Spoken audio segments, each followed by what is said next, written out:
White governments don't want intelligent, critical thinking black populations. They instead only want black populations that are just smart enough to work, pay taxes, fight within their unjust wars, and that are smart enough to be hiddenly responsible for most inventions that have revolutionized the world.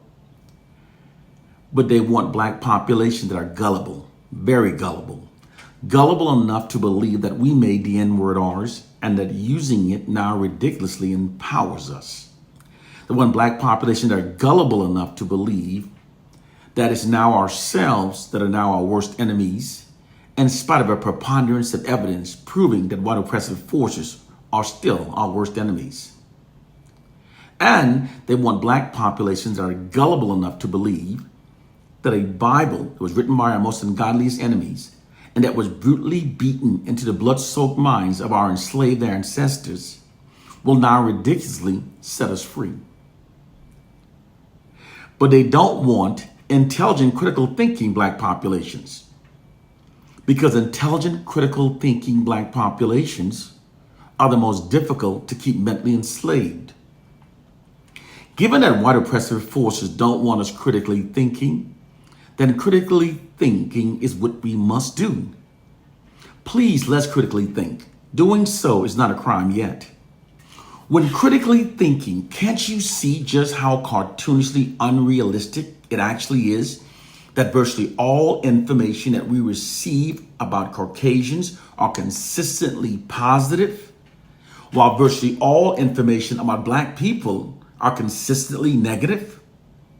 Have you ever also noticed just how cartoonishly unrealistic it also is that virtually all study results that we receive from white sources favors themselves over black people?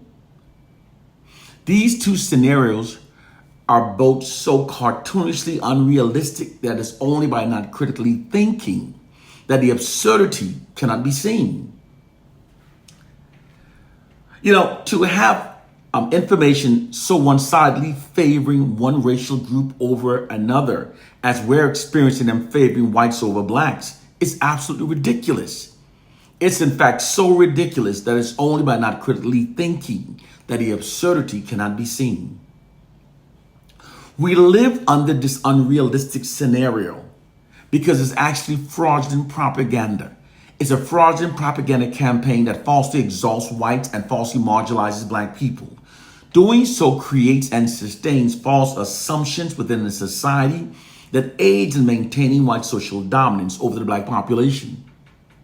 This is all possible because the public perceptions and behaviors align with the information that are repetitively fed into a society. It's a true social science fact.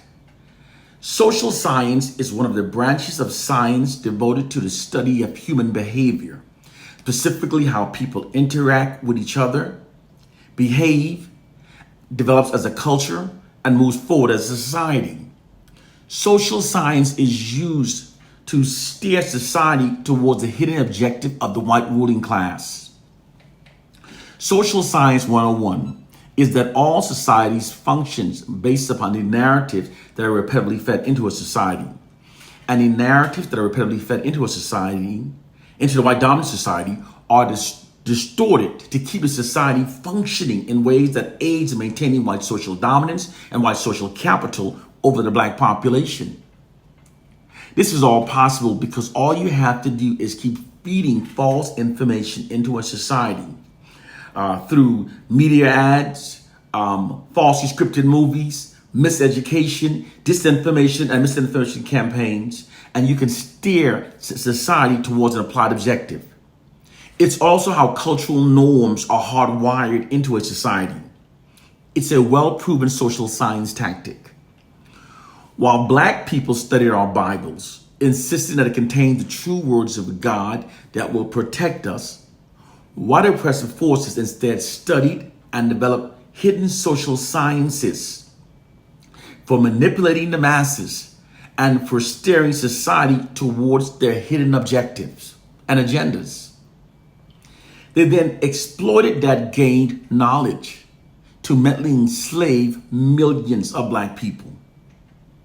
Until you learn of the many hidden social sciences that are being secretly deployed for maintaining white social dominance over the black population, Everything else will only confuse you. Presently, white government agents that specialize in psychiatry and propaganda works unrelentingly behind the scenes, manipulating the collective minds of the black masses. These men analyzes and studies everything about the black population, our beliefs, our likes, our dislikes, our strengths, and our vulnerabilities.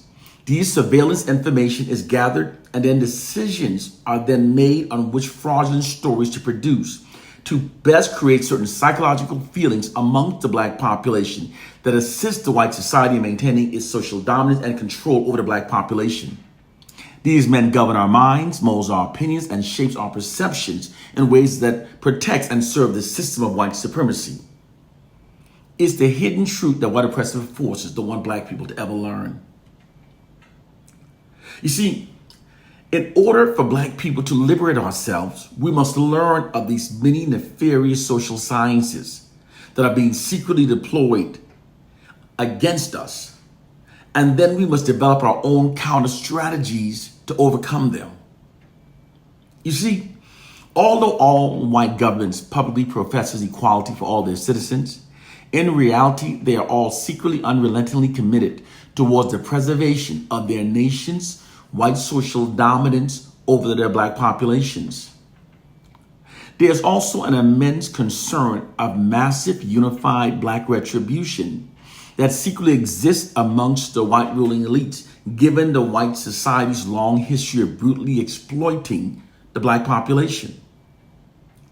This unrelenting commitment towards maintaining their white social dominance and this immense concern of massive unified black retribution resulted in white oppressive forces deploying hidden social sciences for maintaining white social dominance and that prevents massive unified black protests. The general population doesn't know what's happening, and it doesn't even know it doesn't know. That's a quote from Noam Chomsky. We're up against social sciences that are being deployed systematically and unrelentingly by white oppressive forces to preserve the system of white supremacy. It's the tool used by the shadow government. The shadow government are the true rulers of the white nations. Presidents are merely front men for the shadow government. Presidents come and go, but there are those who maintain their positions of power, influence, and prestige regardless of who is in the White House. It is these ruling white elites that makes up what is called the shadow government. The shadow government consists of a bureaucracy of white ruling elites that are involved in the secret manipulation and control of the society. These are the true rulers of our society. We are governed, our opinions are shaped, our minds are molded, and our ideas are suggested largely by white men that we have never heard of. These white men makes up the shadow government. It's a true reason why many black people now thinks in ways that are beneficial to the white society. It's a true reason why many of us perceive ourselves as being our own worst enemies. It's a true reason why many of us are self-loathing and reveres Caucasians in spite of a brutal history to the contrary. This mindset has nothing to do with a silly slave syndrome myth. It's directly connected to the white society's monopoly over the information and media images that are fed into our minds. It's time to elevate your mind. If you're walking around still believing in a biblical fairy tale and a silly slave syndrome myth, then you're one of the ignorant ones. You're one of the mentally enslaved ones. It's time to wake up to our reality. One love and peace.